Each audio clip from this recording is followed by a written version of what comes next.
जय हिंद दोस्तों, स्वागत है आपका डिकोडिंग जॉब चैनल में। इस वीडियो में हम लोग एंशियंट हिस्ट्री के प्रथम चैप्टर प्राचीन इतिहास के स्रोत से संबंधित कुछ महत्वपूर्ण प्रश्नों को सॉल्व करेंगे, जो कि विभिन्न परीक्षाओं के लिए काफ़ी महत्वपूर्ण है। तो देखते हैं क्वेश्चन नंबर 1। दक्षिण भारत में कब्र के ऊपर बड़े बड़े पत्थर खड़े कर दिए जाते थे, ऐसे स्मारकों को क्या कहा जाता था? ठीक है, तो कब्र खोदे जाते थे और उसमें उनकी आवश्यक औजार, हथियार, मिट्टी के बर्तन इत्यादि उसमें गाड़ दिए जाते, उस पर एक पत्थर लगा दिया जाता था और इसी स्मारक को जो है क्या कहा जाता था? इसका आंसर है ऑप्शन बी, महापाषाण कहा जाता था इसको। नेक्स्ट क्वेश्चन है, सिक्कों के अध्ययन को क्या कहते हैं? इसका आंसर है ऑप्शन ए, न्यूमिस्मेटिक बोलते हैं, यानी कि मुद्रा शास्त्र। और एपिग्राफी यानी पूरा लेख शास्त्र, पेलियोग्राफी यानी कि पूरा लिपि शास्त्र, यानी पुराने दस्तावेजों की तिथि के अध्ययन से संबंधित है यह। नेक्स्ट क्वेश्चन है, आरंभिक अभिलेख किस भाषा में थे? इसका आंसर है ऑप्शन डी, प्राकृत भाषा में थे। आरंभिक अभिलेख जो है ईसा पूर्व 3री सदी के हैं, ठीक है, और ये संस्कृत भाषा प्राकृत भाषा में लिखे गए हैं। संस्कृत भाषा जो है वो 2री शताब्दी 2री ईस्वी से, यहाँ देखिए ईसा पूर्व है और ये ईस्वी है, इन 2री ईस्वी से मिलने लगते हैं। नेक्स्ट क्वेश्चन है, अशोक के अभिलेखों को पढ़ने में सर्वप्रथम किसे सफलता मिली? इसका आंसर है ऑप्शन सी, जेम्स प्रिसेप को मिली थी 1837 में। कनिंघम को जो है, अलेक्जेंडर कनिंघम को फादर ऑफ इंडियन आर्कियोलॉजी बोला जाता है। रॉबर्ट ब्रूस फूड जो है सबसे पहले पूरा पाषाणकालीन औजारों की खोज की थी इन्होंने। और CL कार्लाइल जो है ये विंध्य क्षेत्र में लघु पाषाण उपकरण यानी माइक्रोलिथ्स की जो है खोज की थी इन्होंने। नेक्स्ट क्वेश्चन है, निम्नलिखित में से कौन वेदांग नहीं है? इसका आंसर हो जाएगा ऑप्शन डी, नाट्य जो है वो वेदांग नहीं है। इसके अलावा 6 वेदांग है, जिसमें शिक्षा, ज्योतिष, निरुक्त, कल्प है, व्याकरण है, इसके अलावा छंद है, ठीक है। तो निरुक्त का अर्थ है भाषा विज्ञान, और शिक्षा का मतलब है उच्चारण, भाषा के उच्चारण से संबंधित है, और कल्प मतलब कर्मकांड। नेक्स्ट क्वेश्चन है, महाभारत का प्राचीन नाम है? इसका आंसर है ऑप्शन ए, जय संहिता है। बाद में इसको सतशास्त्री संहिता भी बोला गया है। नेक्स्ट क्वेश्चन है, निम्नलिखित में से किससे ज्यामिति एवं गणित का अध्ययन प्रारंभ होता है? इसका आंसर है ऑप्शन ए, शुल्ब सूत्र से होता है।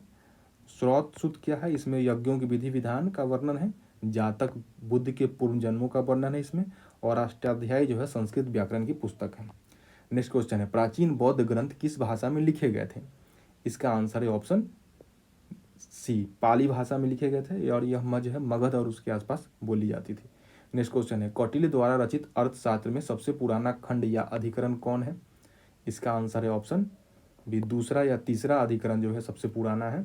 इसमें जो है 15 अधिकरण है और 180 प्रकरण है, ठीक है। और इसके लेखक कौटिल्य है और इनके 2 नाम है, चाणक्य और विष्णुगुप्त। इसमें राजनीति से संबंधित बातें लिखी गई है, और यह जो है मौर्यकालीन इतिहास की भी जानकारी देता है। नेक्स्ट क्वेश्चन है, निम्नलिखित में से किसकी रचना कालिदास ने नहीं की है? इसका आंसर है ऑप्शन डी, मृच्छकटिकम की रचना जो है किसने की है? शूद्रक ने की है, ठीक है। इसका अर्थ होता है मिट्टी का खिलौना।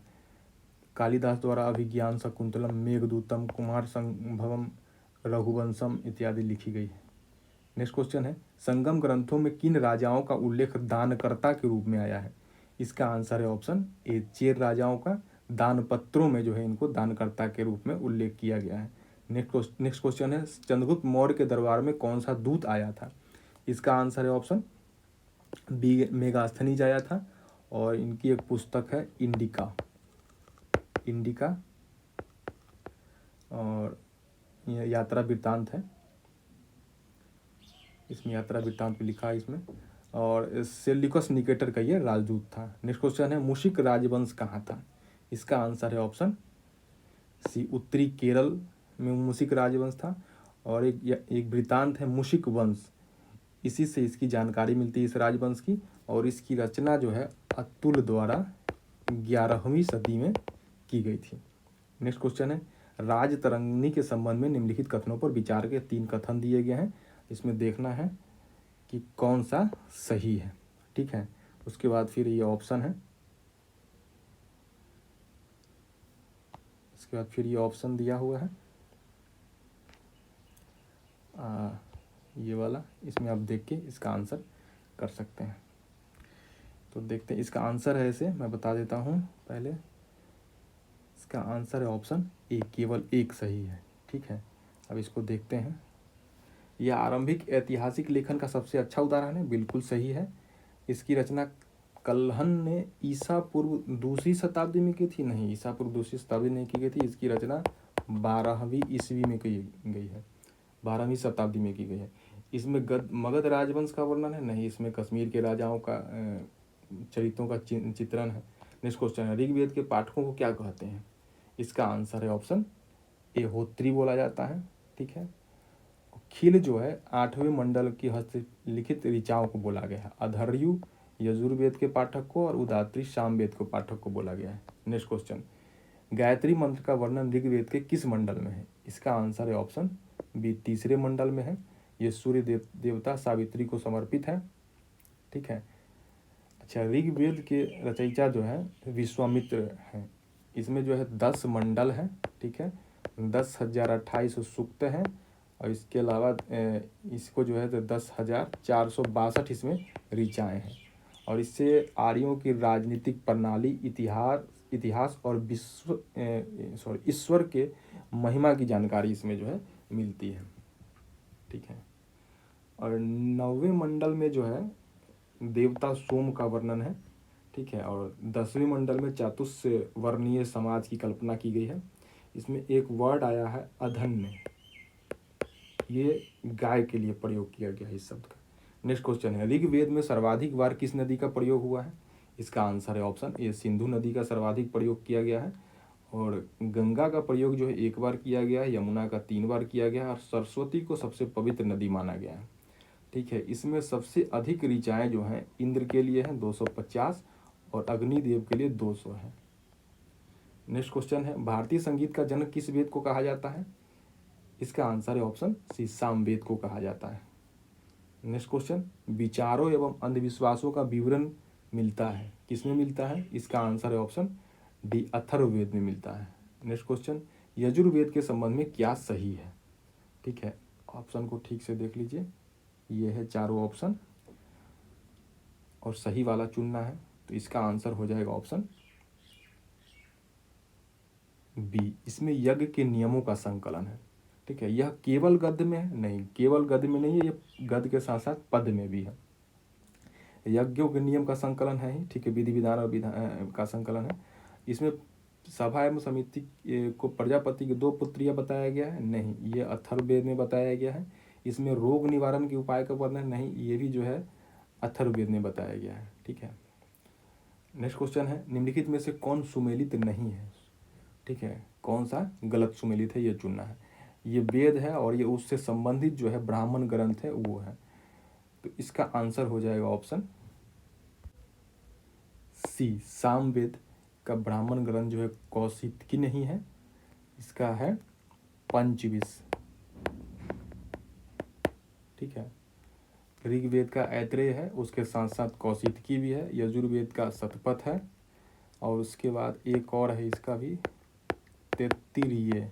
ठीक है, अथर्ववेद का गोपथ है।